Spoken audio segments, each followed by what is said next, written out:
pa mga kanta. Di ko ka muna maalis. Ngayong andito ka, isa ka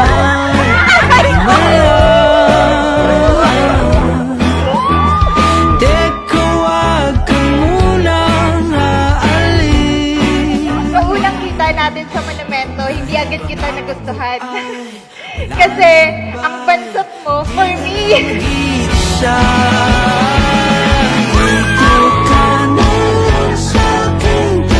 Mula sa boyfriend mong palaging late sa lahat ng bagay. Late sa pagpasok sa school, mapa-elementary, high school, hanggang sa college.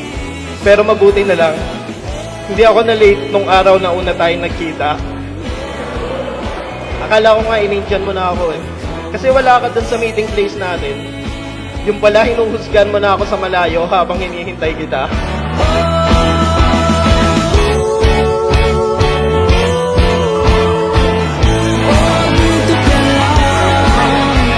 Akala yata ng mga tao, bading ka nung unang upload mo sa picture natin sa Facebook at ginawa mong profile picture kasi mukhang lalaki ang kasama mo. Never mong pinalitan ang profile mo at sabi mo, papalitan mo lang yon pag kasal na tayo. Ngayon, makikita na ng mga Facebook friends mo na babae ang asawa mo.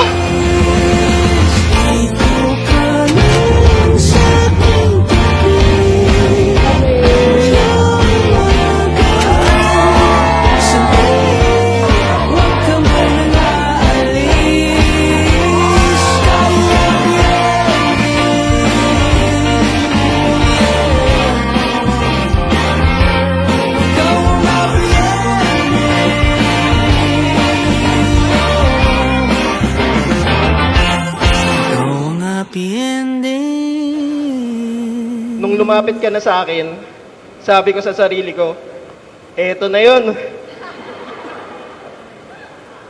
Short hair? Check. Maganda? Check. Sexy? Check. Magaling pumorma? Check. Habang ako naman, eto, nakapambahay lang. Niyaya kitang pumunta sa TAF, sa Lasal, para mag-hangout at mag-enjoy. Habang nasa LRT tayo, doon tayo nagkwentuhan, parang tayong dalawa lang. Parang tayong dalawa lang ang laman ng tren. Parang slow-mo ang lahat sa akin. Ito pala yung sinasabi nilang mas masaya pa ang biyahe kaysa sa mismong destinasyon. Doon ko sinabi sa'yong, akong bahala sa'yo. Hindi kita papabaya. Malamang sa'kin ka. Nakaulat na Sa wakas, after 21 years, ay nagkaroon din ako ng girlfriend. Akala ko ay girlfriend lang ang mahahanap ko. Ikaw pala ang magbabago at magbibigay ng saya sa simple kong mundo. Ikaw ang naging best friend ko, ang pahinga ko. Ikaw pala ang pag-ibig na kailangan ko sa buhay ko. Handang samahan ako sa hirap at saya, sa aking pagbagsak, hanggang sa aking pagbago. Mga sulat ay silbing daan sa sagradong Renzo, bukal ba sa iyong loob ang iyong pagparito upang makaisang dibdib si Judy na iyong pakamamahalin at paglilingkuran habang buhay? Opo, Father. Ang daming taong bumibilig sa akin at nagsasabi na sobrang independent ko daw sa buhay. Pero ang totoo, sobrang dependent ko. Sobrang dependent ko sa'yo. Sagad ang aking pag-ibig.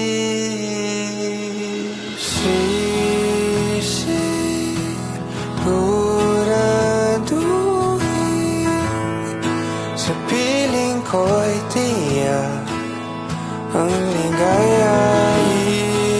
Ikaw lang ang ibigin at di magdadalawa.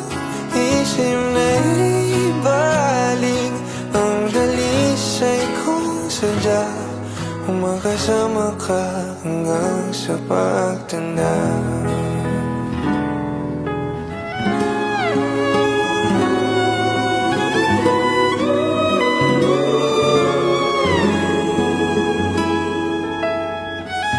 Uy, huwag kayong iiyak!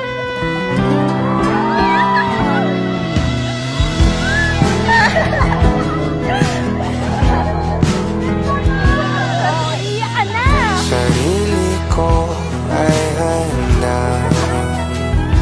isang tabi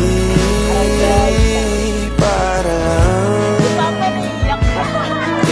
ipaalam ang lahat sa paraan itarating nila. Naalala ko dati, kahit bago pa lang tayo, hindi ko alam na tinitignan mo yung wallet ko habang tulog ako. At nilalagyan mo ng pera kasi alam mo kailangan ko. Thank you for saving me. Yung mga panahong lugmok na lugmok ako. Especially last 2021, when I almost gave up life. Ikaw ang naging payapa ko.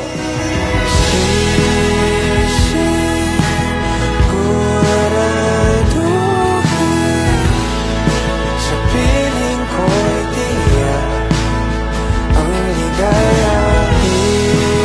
Ikaw Napaka-responsable sa amin, di mo kami napabayaan.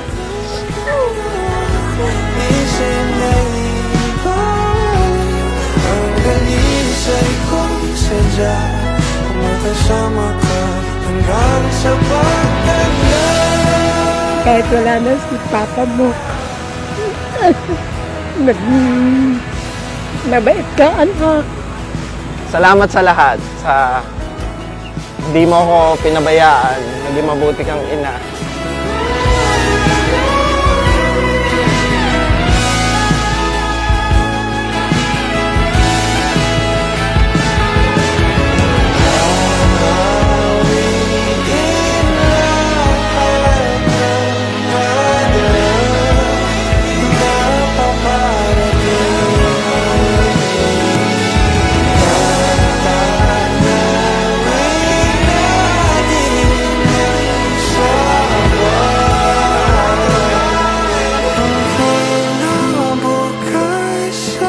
I know that you're the one when I witnessed how much you love and respect your mother, every woman in your family, and the people around you.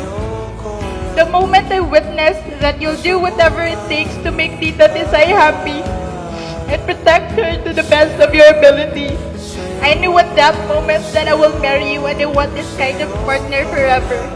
And I have not mistaken. So you have protected and loved me more than enough. And I promise to love you and protect you as much as I could. I love you so much, Renzo Manolo. Nasubukan lumipas.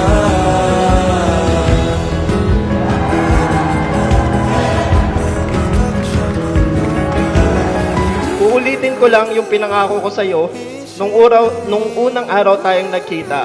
Pero ngayon, bilang asawa mo na, akong bahala sa'yo. Hindi kita pababayaan. Ikaw ay aking aalagaan, iingatan at mamaalin hanggang sa aking huling hininga. Para sa una at huli kong girlfriend, Judy, I love you. Sa pagtanda